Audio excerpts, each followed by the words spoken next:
Galera, é o seguinte, parece que hoje em dia as pessoas odeiam os crentes. Talvez por causa do mau testemunho, né, que acontece em algumas igrejas neopentecostais, ou simplesmente por uma experiência que teve com alguma pessoa que é da igreja. Isso acontece. Mas por que essas pessoas odeiam tanto nós que somos cristãos? Eu quero mostrar um vídeo para vocês de duas garotas que responderam a seguinte pergunta: de qual religião vocês não seriam? E a resposta me surpreendeu, porque parece que tem algumas pessoas que têm ódio dos crentes. Eu não sei por qual motivo, mas enfim, infelizmente nem todo mundo vai agradar as pessoas. Inclusive a igreja, né? A igreja não foi chamada para agradar ninguém. Entretanto, né, gente, tem também aqueles crentes que, infelizmente, eles acabam dando mau testemunho na sociedade e também na igreja.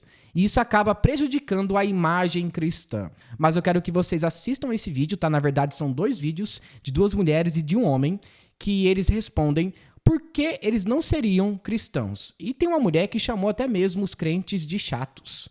Então vamos assistir e eu vou opinar sobre o assunto. Vamos lá? Qual religião vocês nunca seriam? Crente! Ô, gente chata! A fala dela já está errada, né? Porque crente é um adjetivo, é aquele que crê em algo. Então até os demônios creem em Deus. Então os demônios também são crentes.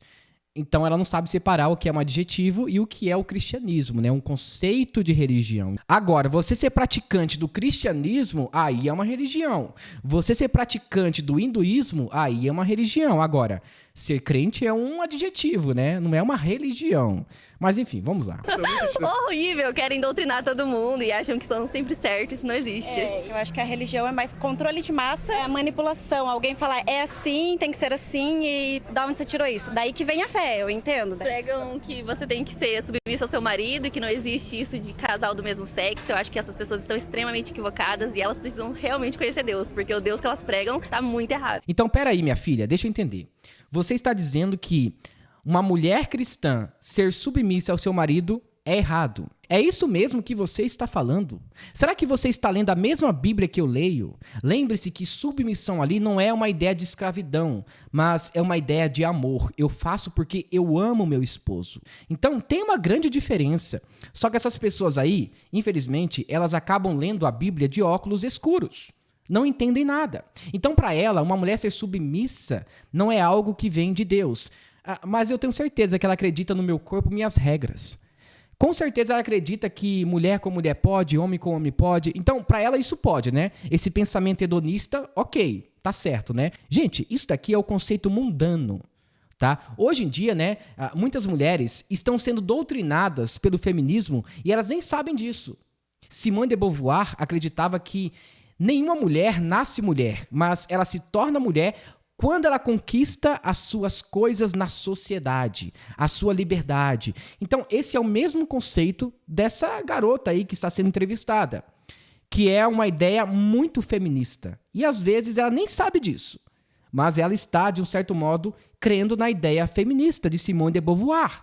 Leia os livros de Simone de Beauvoir. Na verdade, veja se você tem estômago para ler, né? Porque os livros dela são repugnantes, são ideias diabólicas.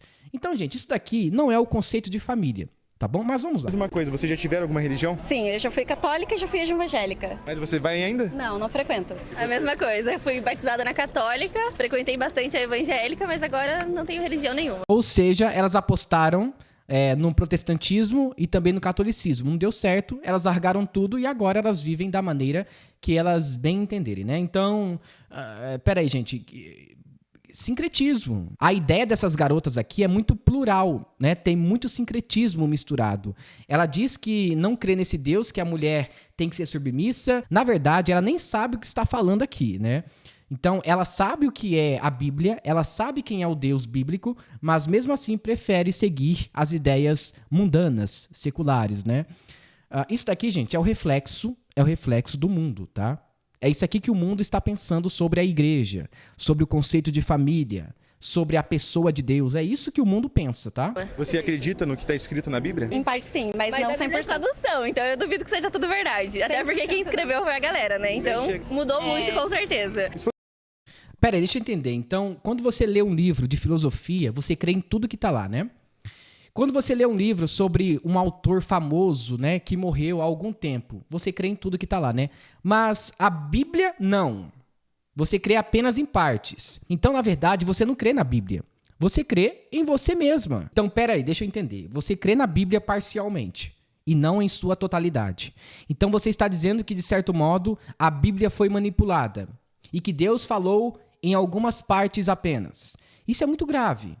Isso, na verdade, é liberalismo teológico, quando você coloca realmente em xeque se foi Mateus que escreveu o seu próprio evangelho, se Lucas realmente foi médico e acompanhou Paulo nas viagens missionárias. Isso daí, gente, é liberalismo teológico, é um fermento do diabo.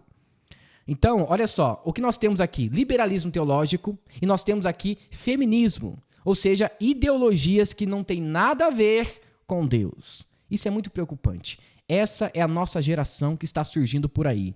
Uma geração cética quanto a Deus, que não tem temor até mesmo pela palavra de Deus. E percebam, né, que as duas, elas eram de igrejas e também, né, de paróquias, porque as duas já foram da igreja católica e as duas também já foram da igreja evangélica.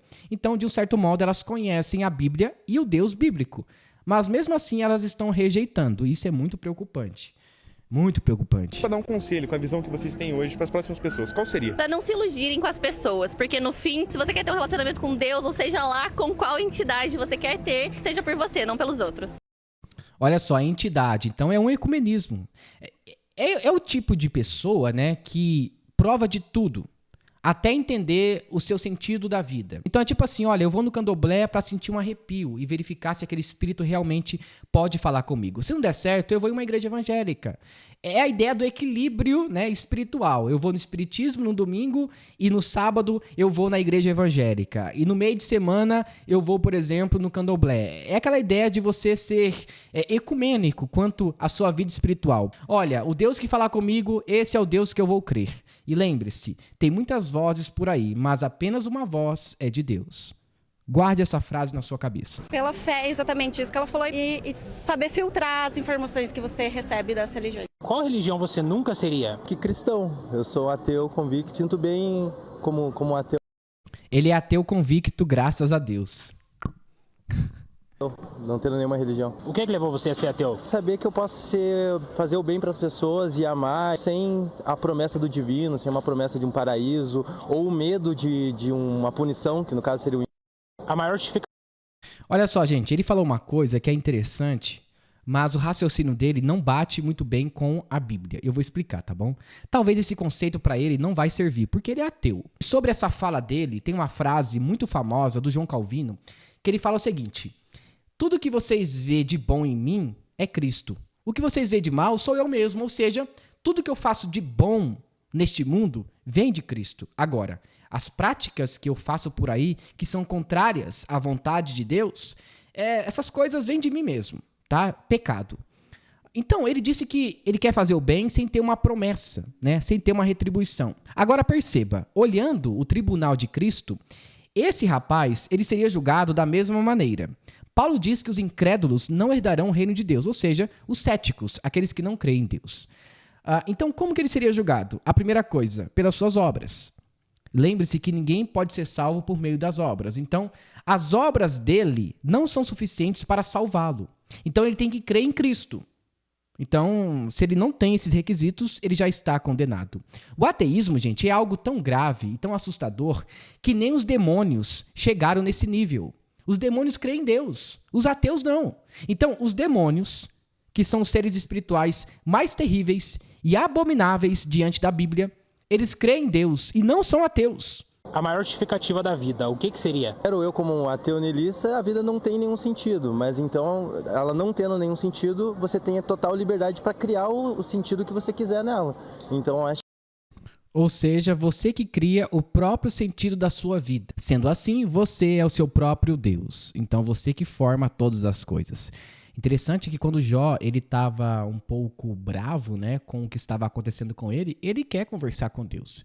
E Deus fala o seguinte: Jó, onde você estava quando eu formei os mares, as bestas, as feras? Então, a gente quer entender o sentido da vida sem entender realmente quem é Deus. Deus é o sentido da nossa vida. Então, para ele, né, a vida não tem sentido. É você que cria o seu próprio sentido. O sentido da vida é o que cada um busca para si. Você acredita que nós venhamos na origem do quê aqui para a Terra? Eu acho que é a evolução darwiniana. A gente começou por uma mera bactéria há bilhões e bilhões de anos e através da evolução deu no que está hoje aqui, você perguntando e eu falando aqui com você. Nem ele acredita no que ele mesmo está falando. As coisas surgiram através de uma bactéria, do Big Bang e por aí vai. Nem ele acredita naquilo que ele mesmo está falando, é só olhar o rosto dele. Essas pessoas não têm nenhum fundamento filosófico e muito menos empírico, ou seja, aquilo que se prova, né, tangivelmente. A verdade é que ele nem sabe no que crer. Acredita na teoria do Big Bang, então? Com certeza. Mesmo sendo quase comprovado que isso daí na realidade não passa de ciência. É que assim, a ciência ela não tem um ponto final, né? Ela está sempre sendo construída, então talvez saiam novas teorias e novas comprovações que justamente refutam. Charles Haddon Spurgeon, um grande pregador batista que já faleceu há muito tempo, ele era considerado o príncipe dos pregadores. E ele falou o seguinte: a Bíblia contém aquilo que as pessoas mais odeiam. O quê? A verdade. Ou seja, as pessoas se incomodam com a verdade. E quem é a verdade? A verdade, galera, não é algo abstrato. A verdade é uma pessoa, é Jesus Cristo. Então, quando essas pessoas se deparam com o evangelho, elas não conseguem aguentar a verdade. Então, para essa mulher, homem com homem pode, mulher com mulher pode. Para esse rapaz aí, Deus não existe. Olha só, gente, que ridículo. Até mesmo os demônios creem em Deus e o ateu não crê em Deus. Que geração perversa que está crescendo. Uma geração que não tem temor a Deus, que nem sabe quem é realmente o seu próprio Criador. Essas pessoas, na verdade, né, são papagaios. Elas escutam coisas na internet e tentam replicar por aí, mas elas nem sabem, na verdade, como defender ou dar razão ao seu pensamento. Então esse foi o nosso vídeo, eu espero que você tenha gostado e se você gostou não se esqueça, deixa o like, se inscreva no canal e ative o sininho de notificações. Que Deus te abençoe, em nome de Jesus, amém.